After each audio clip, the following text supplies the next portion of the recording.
The massive alien ship appeared above Earth without warning. It was bigger than any city, its dark metal hull covered in weapons that could destroy planets. Admiral Taemin stood on the bridge of the ship called Dominion's Will, looking down at the small blue world below. He had done this same thing to hundreds of planets before. Every time, the people living there gave up without a fight. Taemin was tall and covered in green scales. His people, the Saurians, had joined the Galactic Council 50 years ago. Now he helped the Council bring order to the galaxy. That meant making new worlds follow Council rules. It was always easy work. "Send the message," Taemin told his crew. The translation computers would make sure the humans understood every word. On Earth. President Hyo-jin was in her office when the message came through every radio, television, and computer on the planet. She was a small woman with gray hair, but her eyes were sharp and intelligent. She had been waiting for this day for a long time. The alien voice spoke in perfect English. "People of Earth, I am Admiral Taemin of the Galactic Council. Your world must now follow Council law. You have 72 hours to give up all weapons and accept our rule. If you refuse, we will destroy your planet. This is not a request. This is an order." Hyo-jin listened to the message without showing any fear. Around the world, other leaders were doing the same thing. They had all been preparing for this moment. Captain Dongwu was on Luna Base when the alien ships arrived. He was young for a military officer, but he had trained his whole life for space combat. Through his telescope, he could see 12 huge ships floating above Earth. Each one carried enough firepower to turn the planet into dust. "Sir," his communications officer said, "we're getting reports from all over the system. The aliens have ships near Mars, Jupiter, and Saturn, too. They've completely surrounded us." Dongwu nodded. This was exactly what Earth's military had expected.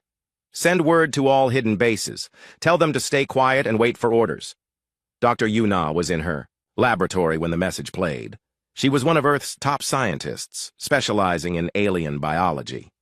For 20 years, she had been studying signals from space, learning about the different species in the galaxy. She knew more about alien weaknesses than anyone else on Earth. "They think we're primitive," she said to her assistant. "They see our radio signals and think we're still using simple technology. They have no idea what we've really built." The alien message kept playing around the world. Most people were scared, but the governments stayed calm. They had been planning for this day since humans first detected the Council's expansion pattern through deep space. Commander Beho led the alien landing party that came down to Earth. He was also a Saurian with dark green scales and yellow eyes. He had never met a species that didn't surrender immediately when they saw the Council's power. He landed his shuttle in front of the United Nations building in New York. Hundreds of human soldiers surrounded the area, but they kept their weapons lowered. Beho walked out of his ship expecting to see fear in their faces. Instead, the humans looked curious. President Hyo-jin met him at the building's entrance. She was smaller than he expected, and she didn't seem afraid at all. This was unusual. Most leaders begged for mercy by now. "Welcome to Earth," she said politely. "Would you like some coffee while we discuss your proposal?" Beho was confused. Proposal? This wasn't a negotiation. This was surrender, but he followed her inside anyway. In the meeting room, Hyo-jin sat across from the alien commander. Other world leaders joined them through video calls. The room was quiet, except for the soft hum of computers. "We understand that you represent a powerful empire," Hyo-jin began. "Your ships are impressive, and your weapons are clearly advanced. However, we need time to consider your offer." "This is not an offer," Beho snapped. "This is surrender. Your planet will submit to Council rule, or it will be destroyed." Hyo-jin smiled slightly. "Of course. We understand the consequences. We just need some time to discuss it with our people. Surely 72 hours isn't too much to ask." Beho didn't know what to say. In his experience, primitive species either surrendered immediately or tried to fight with their basic weapons. They never asked for time to think about it. High above Earth's atmosphere, Admiral Taemin was also feeling confused. His sensors showed that humans were moving around their planet, but they weren't acting like a species about to surrender. Their military wasn't panicking. Their leaders weren't trying to evacuate. "Admiral," his intelligence officer said, "we're picking up a lot of communication traffic from Earth. But we can't understand most of it. They're using some kind of encryption we haven't seen before. Tae-min frowned. Primitive species didn't usually have advanced encryption. Keep monitoring, and prepare the bombardment systems. If they try anything foolish, we'll show them the price of resistance. What Tae-min didn't know was that deep beneath Earth's oceans and mountains, massive machines were waking up. Humans had been building secret weapons for decades, hiding them in places where alien sensors couldn't detect them. General So-young was in one of those hidden bases, 3 miles beneath the Rocky Mountains. She had short black hair and wore a military uniform covered in medals. She had spent her entire career preparing for alien invasion. All teams report ready, her aide told her. The quantum computers are online. The dimensional generators are charging. The stealth fields are holding. So, Young nodded. Good. Tell all base commanders to maintain radio silence. We don't want our guests to know what we're really capable of until it's too late. Engineer Minho was working in another secret facility, this one hidden in Antarctica. He was young but brilliant, and he had helped design humanity's most advanced weapons. Around him, machines that bent the laws of physics hummed quietly as they prepared for war. The pocket dimension generators are stable, he reported. The quantum fleet is ready for deployment. All ships report full combat readiness. These weren't normal spaceships. They were vessels built using technology that the Council had never encountered. Ships that could appear and disappear at will, powered by controlled black holes and armed with weapons that could tear holes in space itself. As the first day ended, Admiral Tae-min grew impatient. He had never waited this long for a surrender. Something about this situation felt wrong, but he couldn't figure out what it was. Send another message, he ordered. Tell them they have 48 hours left.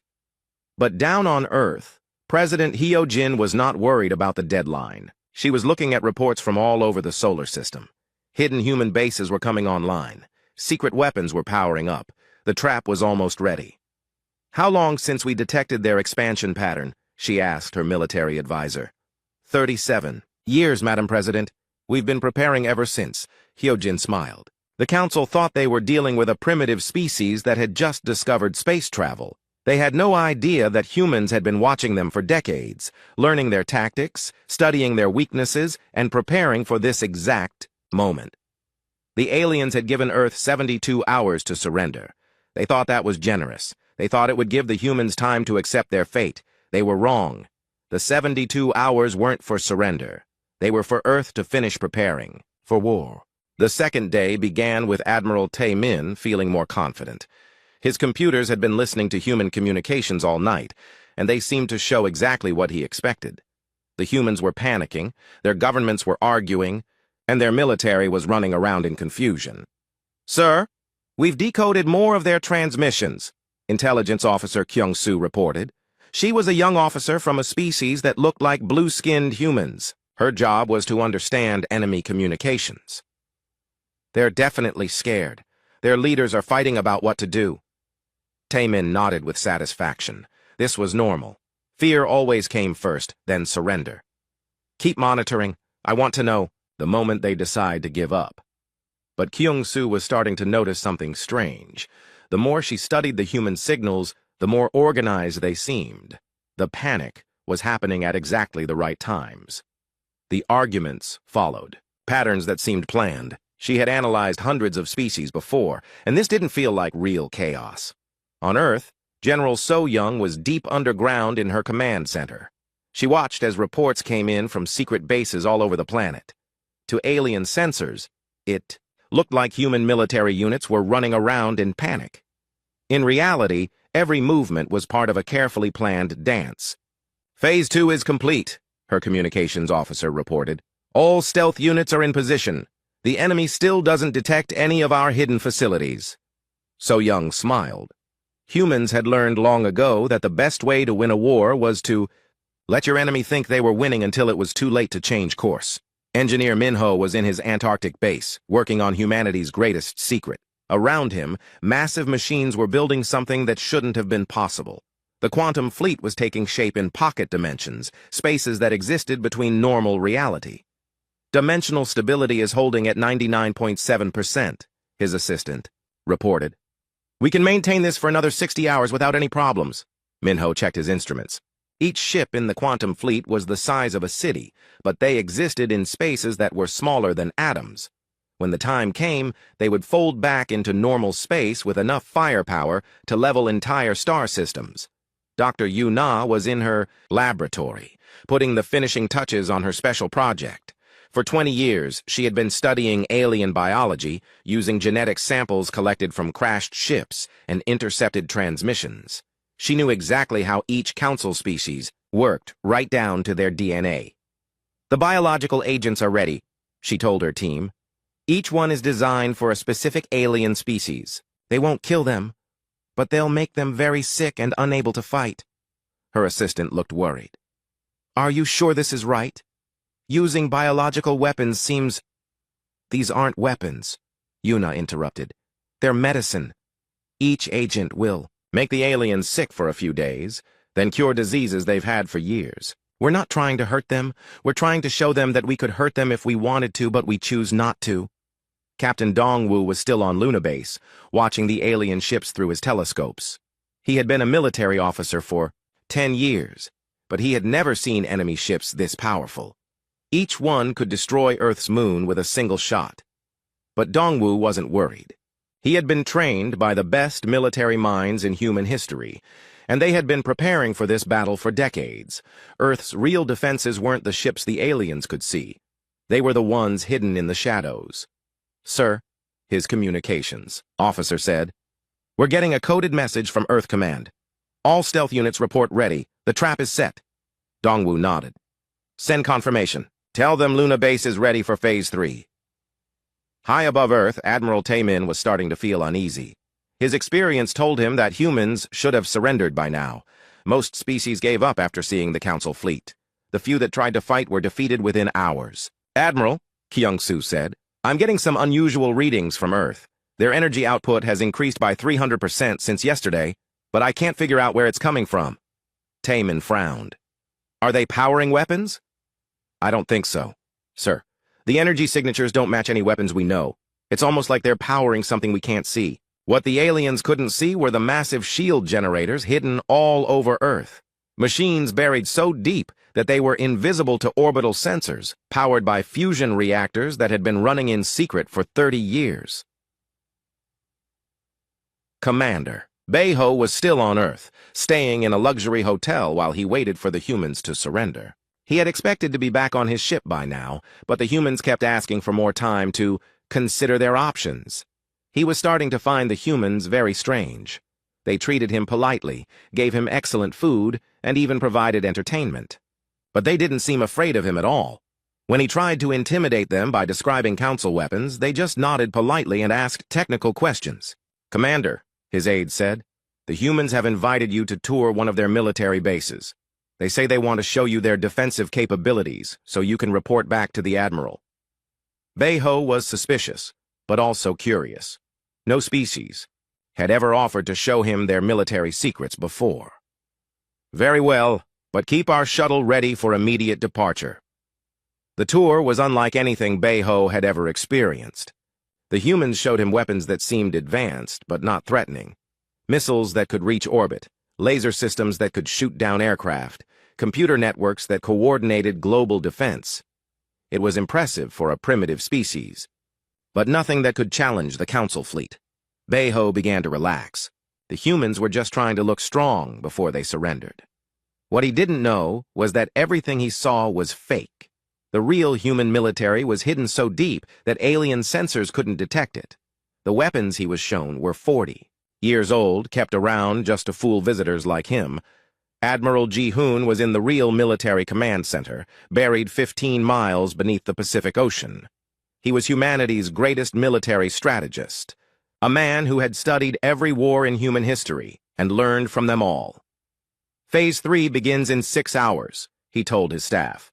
All quantum communication links are active. All stealth fields are holding. The enemy still has no idea what they're really facing. Around him, holographic displays showed the real state of human military power. Weapons that used laws of physics the Council had never discovered. Ships that could travel faster than light without using hyperspace. defensive systems that could stop planet-killing weapons. Humanity had been preparing for this war since they first detected radio signals from the Council Empire 40 years ago. While the aliens thought Earth was primitive, humans had been building the most advanced military force in the galaxy. As the second day came to an end, Admiral Taemin sent another message to Earth. "You have 24 hours remaining.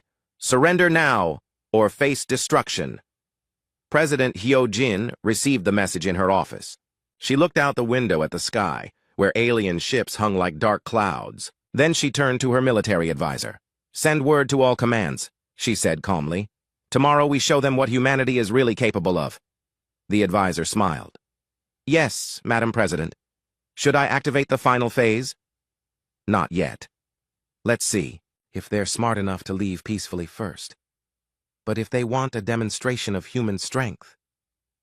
She paused and looked back at the sky. "Then we'll give them one they'll never forget." Far above, Admiral Taemin had no idea that he was about to become part of the biggest military surprise in galactic history. He thought he was dealing with a primitive species that would soon kneel before Council power. Tomorrow he would learn that some species don't kneel, some species fight back. The 72 hours were over. Admiral Taemin stood on his command bridge, looking down at Earth with cold anger. In all his years of service, no species had ever refused Council rule for this long. It was time to teach humanity the price of defiance. All ships, prepare for bombardment, he ordered. "Target their major cities first. We'll leave enough survivors to serve as examples to other primitive worlds." The Council fleet powered up their weapons. Energy cannons that could melt mountains, plasma bombs that could boil oceans, and gravity weapons that could crack a planet's crust. It was enough firepower to destroy Earth 100 times over.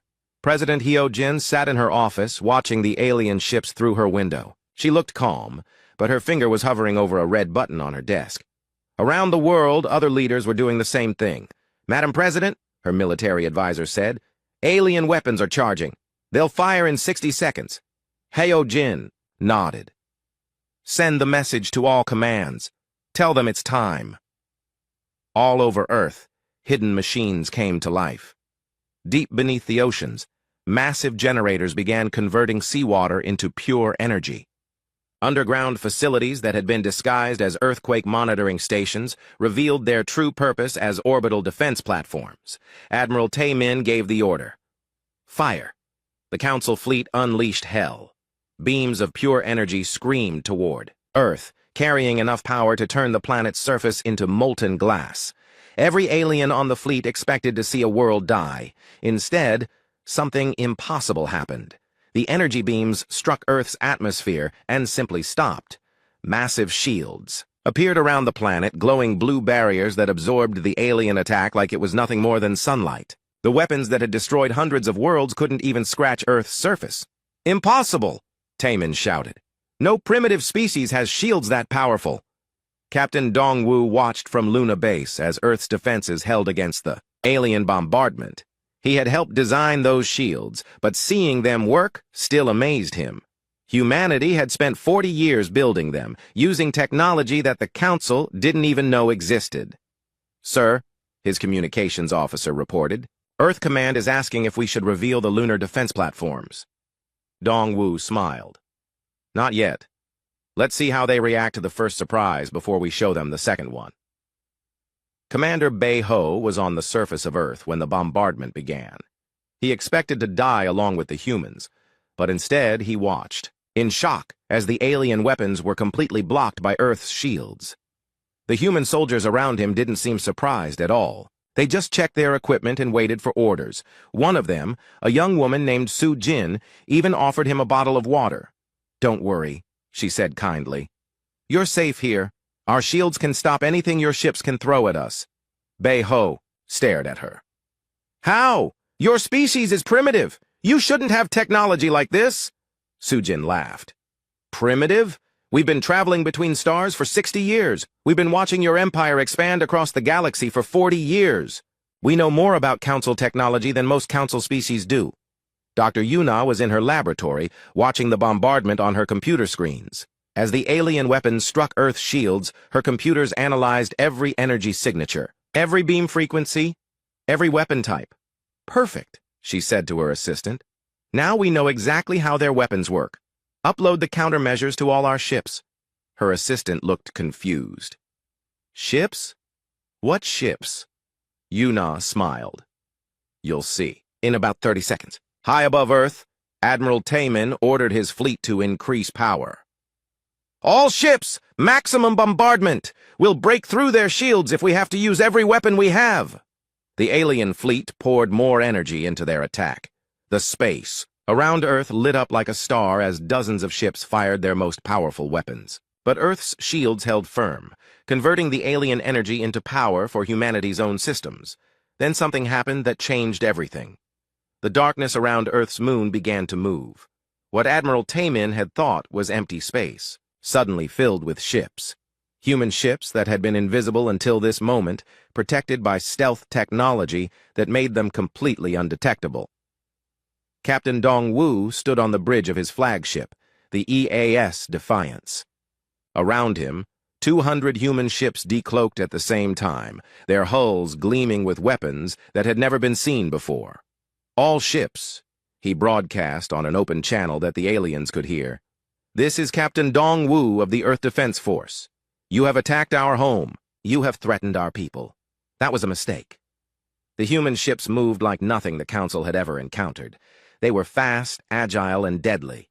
Instead of the crude rockets and chemical weapons the aliens expected, they fired beams of pure energy that cut through Council shields like paper. Admiral Taemin watched in horror as his outer ships began exploding under human fire. How? Where did these ships come from? Our sensors showed empty space. Intelligence Officer Kyung-soo was frantically working at her station.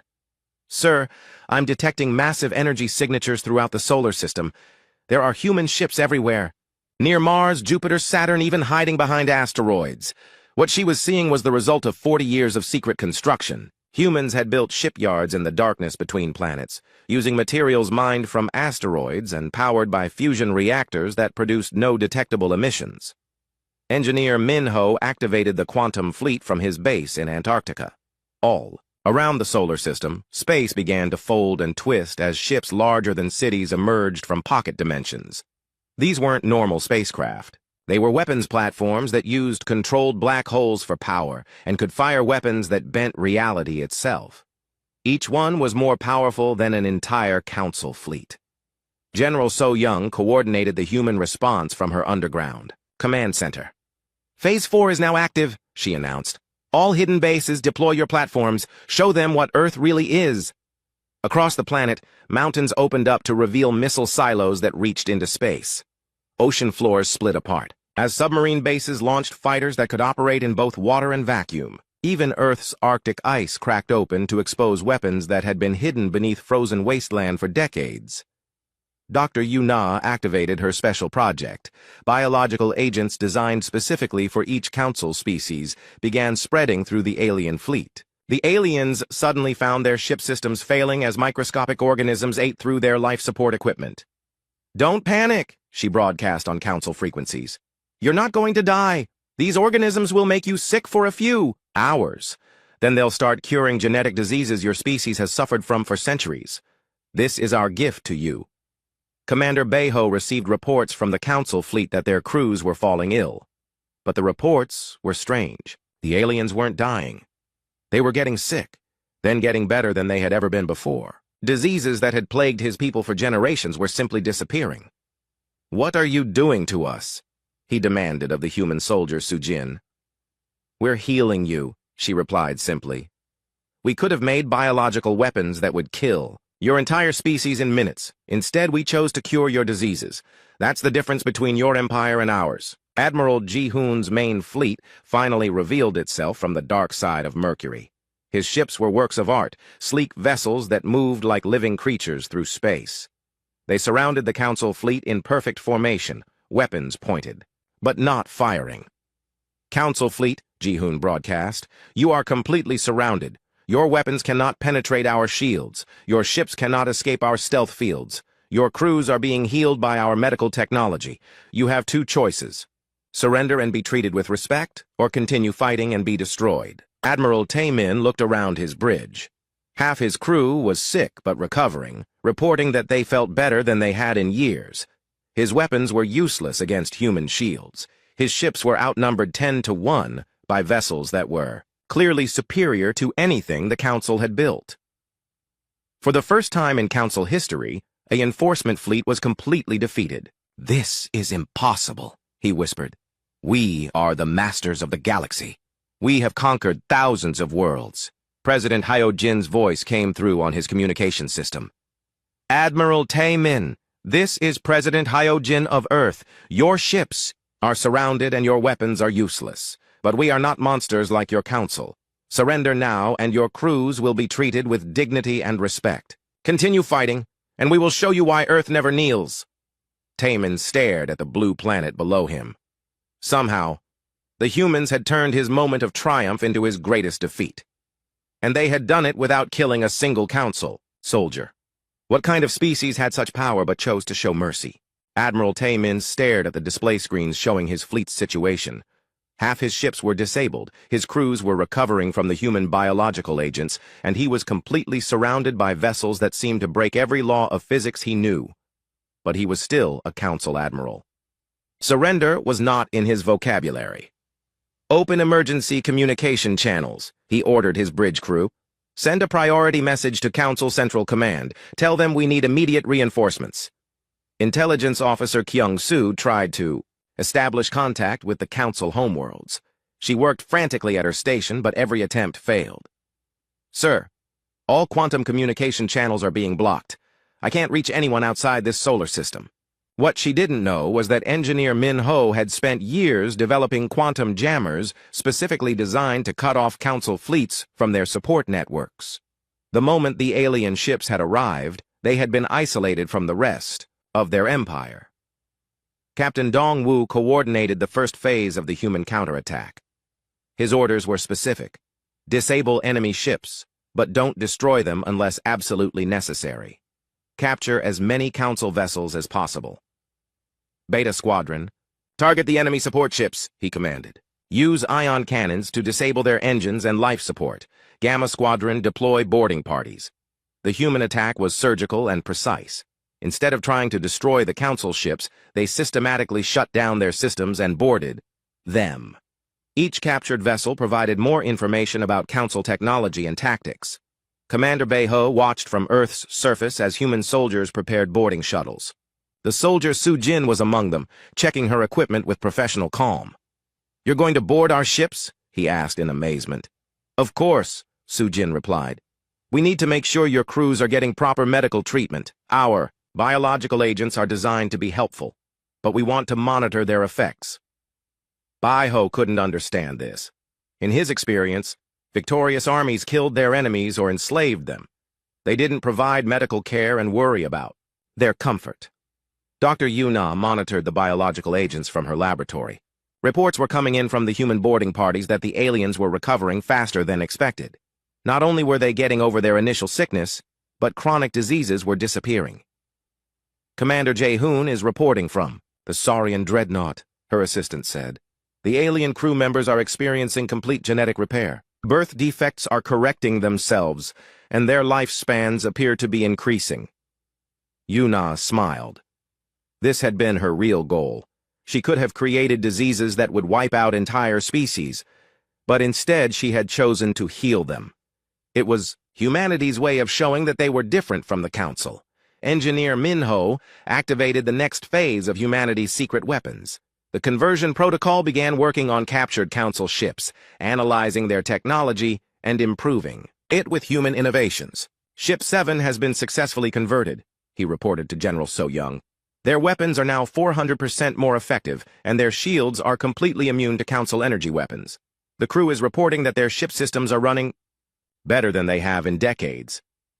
This was perhaps the most shocking part of humanity's strategy. They weren't just capturing alien ships, they were making them better. Council vessels that had been struggling with mechanical problems for years suddenly found their systems running perfectly. Admiral Ji-hoon's main fleet demonstrated tactical skills that should have been impossible. His ships moved in perfect coordination, anticipating Council strategies before they were implemented and countering them with ease. "How do they know our battle plans?" Admiral Tae-min demanded. They're responding to orders before I give them. The answer was that humans had been intercepting Council communications for decades. Every battle plan, every tactical manual, every strategic doctrine, all of it was stored in human computers and analyzed by military strategists who had spent their entire careers studying Council warfare. General So Young watched the battle unfold from her command center deep beneath the Rocky Mountains. Her screens showed the systematic dismantling of the Council fleet's coordination and command structure. Communications relay ships are neutralized, her aide reported. Command vessels are disabled. Support networks have collapsed. The enemy fleet is now fighting hundreds of separate engagements instead of one coordinated battle. This was exactly what So Young had planned. By isolating each Council ship from the others, her forces could deal with them one at a time.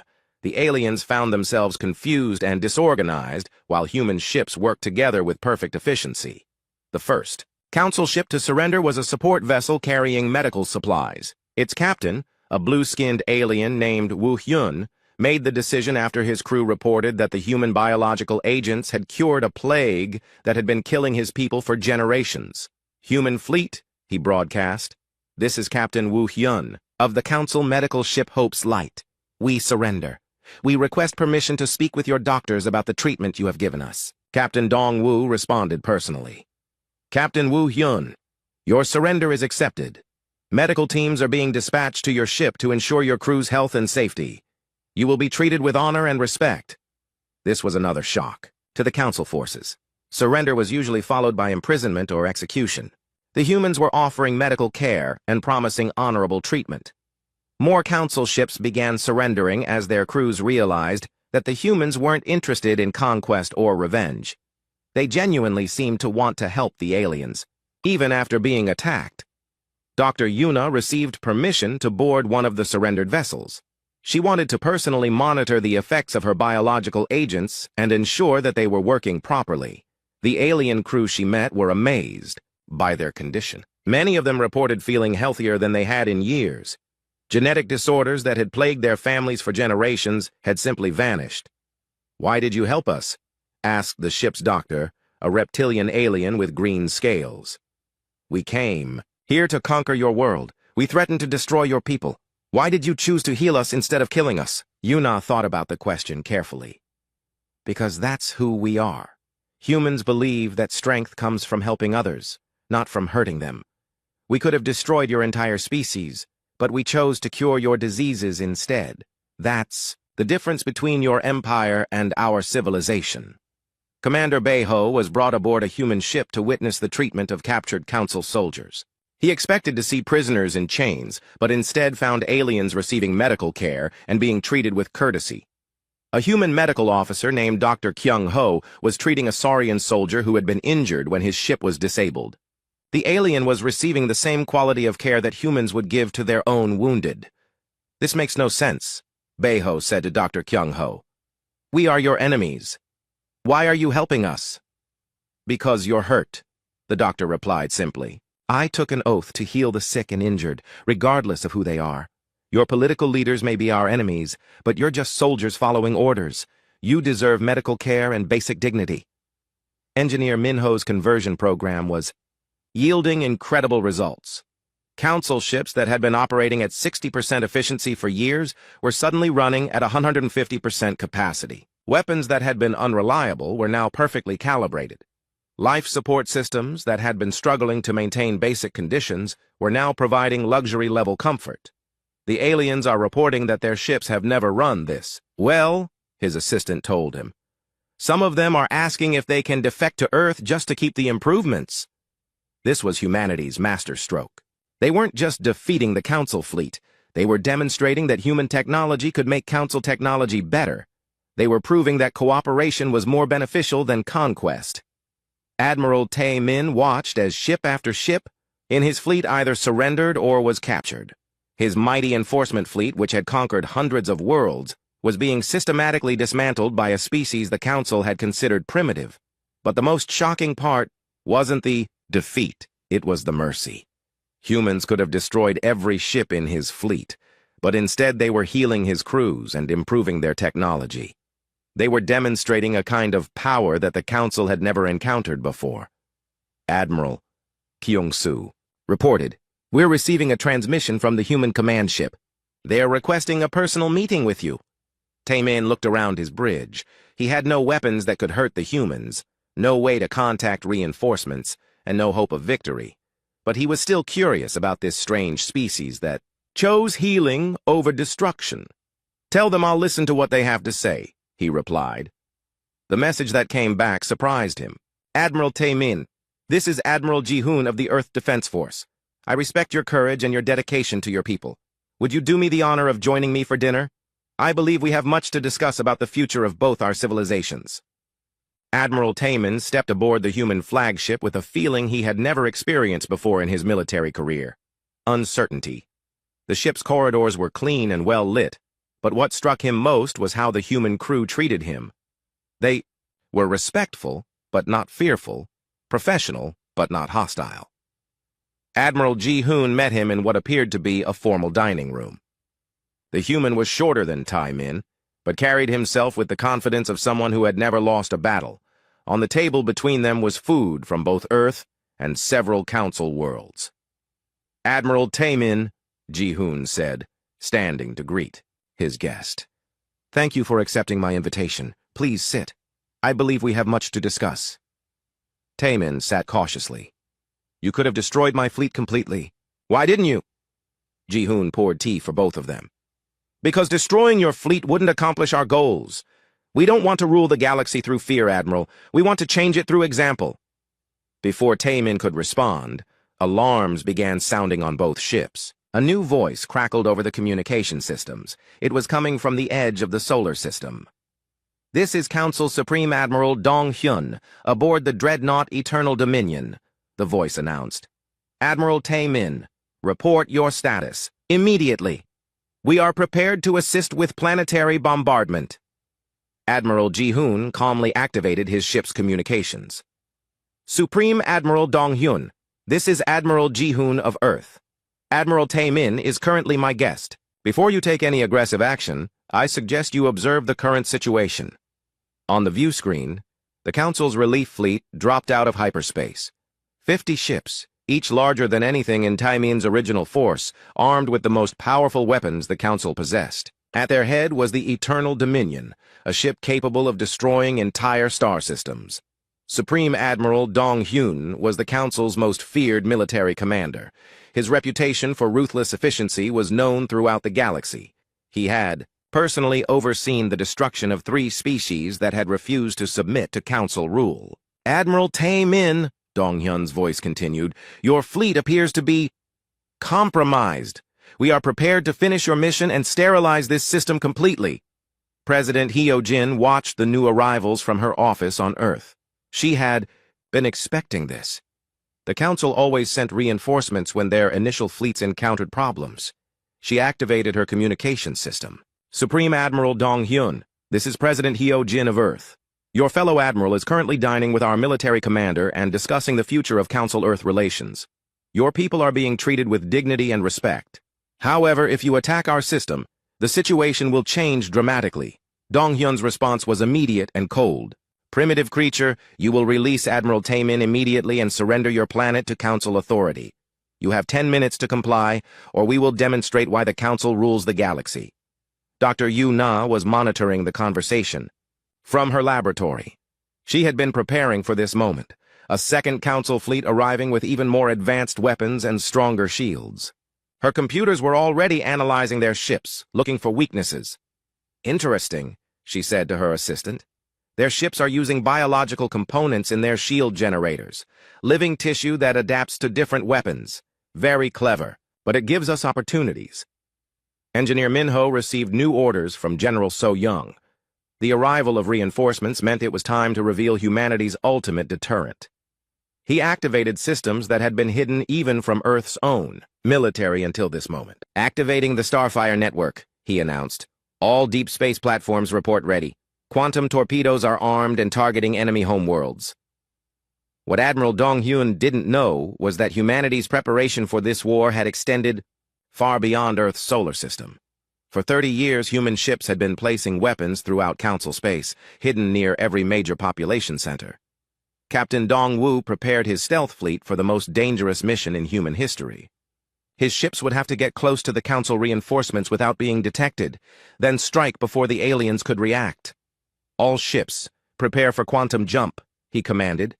"Remember, our goal is to disable their weapons and capture their command ship. No unnecessary casualties." The human ships vanished from normal space, reappearing inside the Council formation before the aliens could react. But this time was different. The new Council fleet was ready for stealth attacks, and their weapons were more advanced. The space battle that followed was unlike anything the galaxy had ever seen. Council ships with adaptive shields faced human vessels with reality-bending weapons. Energy beams that could cut through planets met barriers that existed in multiple dimensions simultaneously. Admiral Ji-hoon watched the battle from his flagship, while Admiral Tae-min sat beside him in shock. The human admiral calmly directed his forces while explaining his strategy to his guest. "Your Supreme Admiral is very skilled," Ji-hoon said, as he ordered his ships to change formation. "His tactics are aggressive and well-coordinated, but he's fighting yesterday's war with yesterday's technology."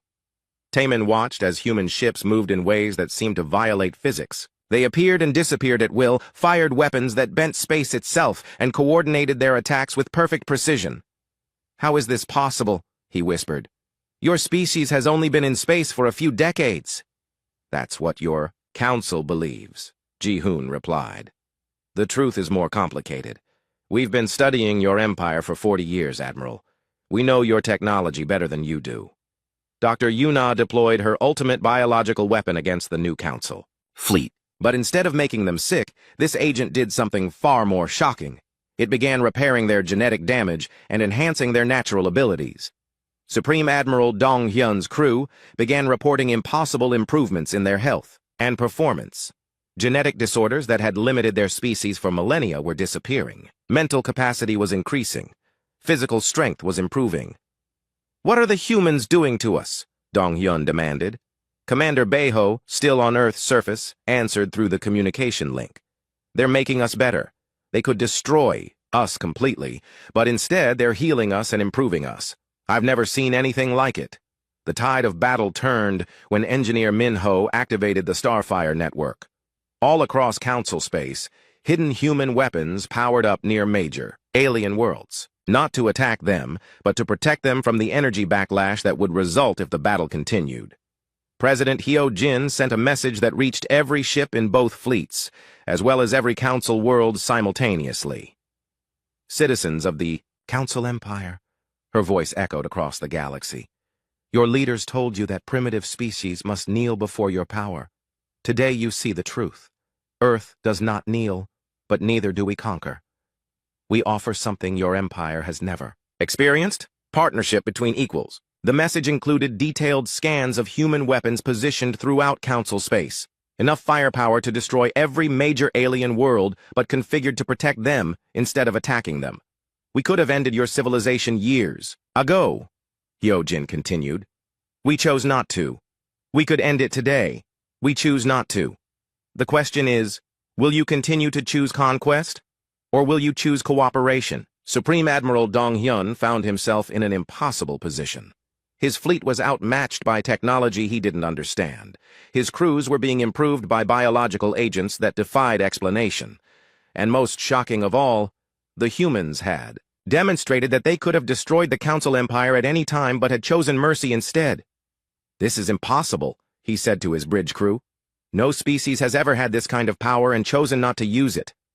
Admiral Taemin's voice came through the communication link. "Supreme Admiral, I recommend that you accept the human invitation to negotiate. These people are not like any species we have encountered before. They have the power to destroy us, but they choose to heal us instead. Perhaps it's time we learned from them." The battle stopped as both admirals considered options that had never existed before in galactic history. For the first time, a Council enforcement action had encountered not just resistance, but genuine alternative to their empire's philosophy. General So-young watched from her command center as reports came in from across the galaxy. Human agents were revealing themselves on dozens of Council worlds, not as conquerors, but as teachers and healers. The war for Earth's freedom was about to become something far larger, A revolution that would change the entire galaxy. Phase 6 is ready for activation, her aide reported. All human colonies report prepared for emergence. So-Young smiled. The Council was about to discover that Earth wasn't humanity's only world. They had been building a secret civilization for decades, and it was time to reveal it to the galaxy. Supreme Admiral Dong Hyun stared at the tactical display on his bridge. His massive fleet, which had never failed to conquer a world, was surrounded by human ships that seemed to bend the laws of physics. Worse, his own crews were reporting that they felt better than they had in years, thanks to human biological agents. "Admiral," his communications officer reported, "we're receiving a transmission from Earth. The human president wants to speak with you directly." Dong Hyun had spent his entire career crushing primitive species. He had never negotiated with any of them before. But this situation was unlike anything in Council history. "Put her through," he said reluctantly. President Hyo-jin appeared on the main screen. Behind her, holographic displays showed detailed maps of Council space with thousands of markers indicating human presence. "Supreme Admiral Dong Hyun," she began. "Thank you for taking my call. I want to show you something that will change how you think about this war." The displays behind her zoomed in on individual star systems. What they showed made Dong Hyun's blood run cold. Human colonies on worlds the Council thought were uninhabited. Human research stations in systems the Council had never explored. Human observation posts near every major Council world. "This is impossible," Dong Hyun whispered. "Our surveys showed those systems were empty." "Your surveys only detected technology similar to your own," Hyo-jin explained. "Our stealth capabilities are far more advanced than anything in your databases. Supreme Admiral, humanity has been living in your empire for 40 years. We know your worlds better than you do." Engineer Min Ho activated the final phase of humanity's revelation. Across the galaxy, stealth fields dropped around human settlements. Entire cities became visible on worlds the Council had never bothered to survey properly. Mining operations revealed themselves in asteroid belts. Research stations emerged from hiding in the empty space between stars. Dr. Yuna's voice joined the conversation. "Supreme Admiral, we've been studying every species in your empire for decades. We know your biology, your psychology, your culture, and your history. We know about the genetic diseases that have plagued your people for generations. We know about the technological problems your empire has been unable to solve." Admiral Tae-min, still dining with Admiral Ji-hoon on the human flagship, watched the revelations with amazement. "How many humans are there?" he asked. "More than you would believe," Ji-hoon replied. "Earth was never our only world, Admiral. We've been building colonies throughout the galaxy since we first detected Council expansion. We've been preparing for this moment for 40 years. Captain Dongwoo's stealth fleet revealed its true size as more ships decloaked throughout the solar system. What the Council had thought was a small defensive force was actually a massive military presence that extended throughout local space. We never wanted to fight you," Dongwoo broadcast to the Council fleet. "We wanted to understand you, to learn from you, and eventually to meet you as equals. Your empire forced this confrontation by demanding our surrender." Commander Bae-ho, still on Earth's surface, was taken to one of humanity's true cities.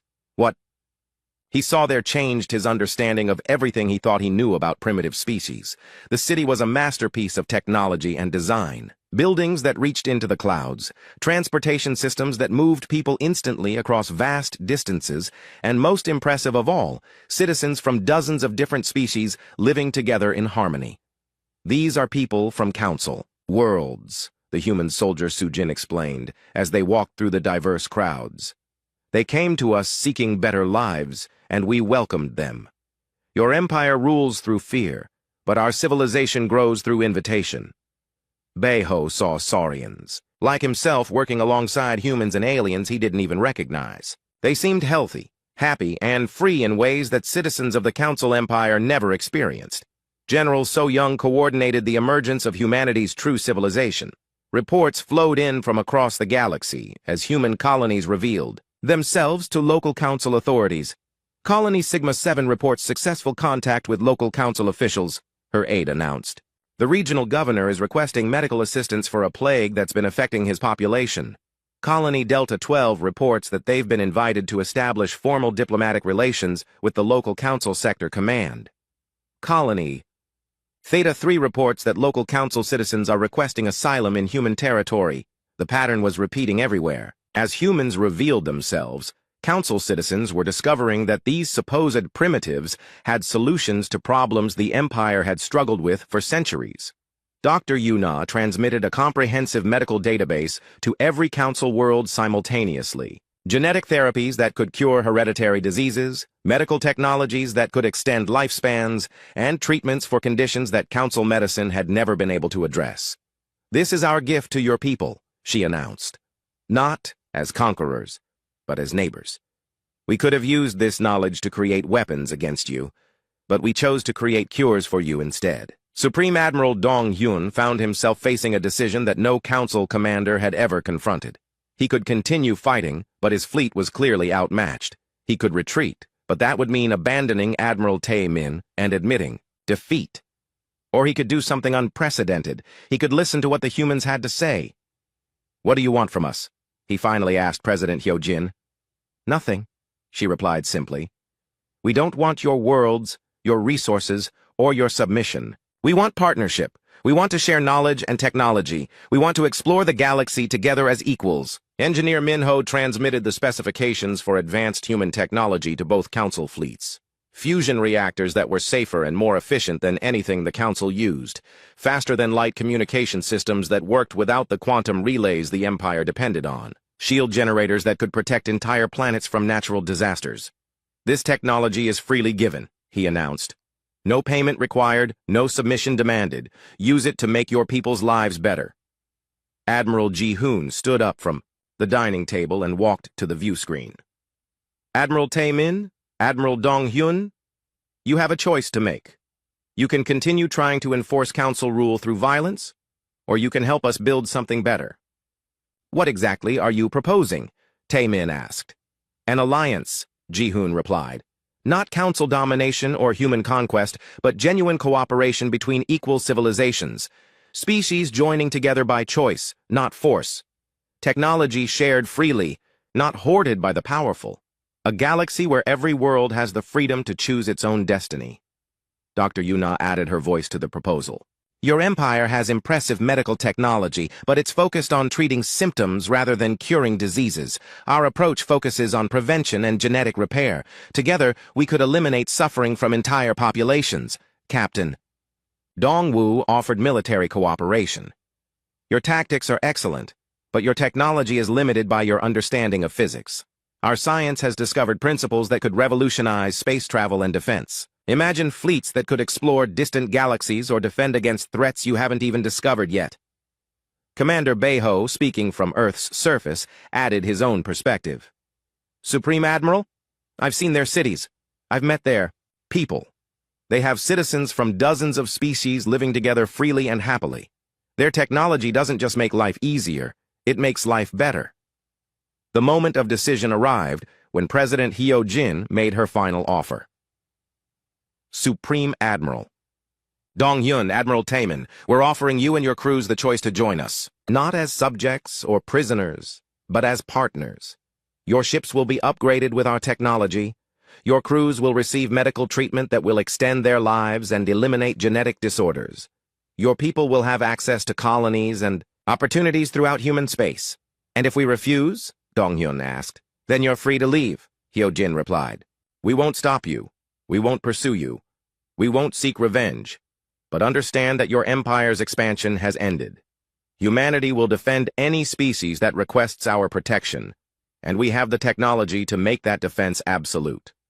Admiral Tae Min was the first to make his choice. He stood up at the dining table and faced Admiral Ji-hoon. "I have spent my entire career enforcing council rule through fear and violence," he said quietly. "I have destroyed worlds and enslaved populations, but I have never seen anything like what your people have built. If you'll have me, I would like to learn how to protect rather than conquer." Admiral Ji-hoon extended his hand in the human gesture of greeting. "Welcome to the Alliance, Admiral Tae Min. Your experience and knowledge will help us build a better galaxy." Supreme Admiral Dong Hyun watched this exchange through the view screen. His greatest subordinate had just joined humanity's cause. His own fleet was reporting that their upgraded systems were running better than ever before. And throughout Council space, human colonies were offering aid and friendship to populations that had never known freedom. "What guarantee do I have that humanity won't become just another empire?" he asked. General So Young answered that question. "The same guarantee your people have. If we ever become oppressors, you'll have the technology and knowledge to stop us." They